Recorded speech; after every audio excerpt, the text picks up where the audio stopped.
So hello everyone, आज चाहिँ यहाँ हाम्रो गिल्लो चटपटे खानु आँटेको छ। अन्त यसमा चाहिँ मैले झोल बनाउँदैछु। अन्त यसमा बेसन हालेको छु होइन, अन्त कम्ती फुड कलर हालेको छु।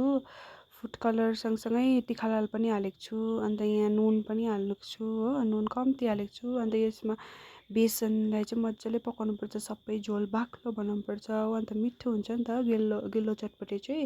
अन्त यहाँ साइडमा चाहिँ काँक्रा काटेर अघि काँक्रा काटिसकेको थियो साथीले। अन्त यहाँनिर मिमी होइन, अन्त कुरकुरेहरू हाल्नु आँटेको। अन्त यता भुजाहरू पनि हाल्दैछौँ, मिमीहरू पनि हाल्दैछु। अन्त यी साथीले पनि हेल्प गर्दैछ नि त बनाउनु। हामी चाहिँ सबै साथीहरू मिलेर बनाएको नि त। अन्त यहाँ मुराई पनि छ हो। अन्त यहाँ सबै इन्ग्रिडियन्ट्सहरू हाल्दैछ। अन्त यो झोल चाहिँ मैले पकाउँदै थिएँ नि त, अलिक बाक्लो भइसकेको छ यो झोल चाहिँ पाकेर।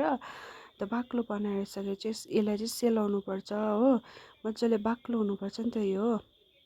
सो अब चाहिँ मुराईहरू पनि सबै हालिसक्यो। अन्त यहाँनिर फिर्दैछु। अन्त झोल चाहिँ सेलिसकेर हाल्दैछ। हामीले अलिक कम्ती सेलायो, यी बाफहरू मात्रै उठ्दैछ। तर आधी सेलिसकेको थियो, तातो चाहिँ भएको थिएन हो। अन्त यहाँ मजाले फिट्नुपर्छ यसलाई।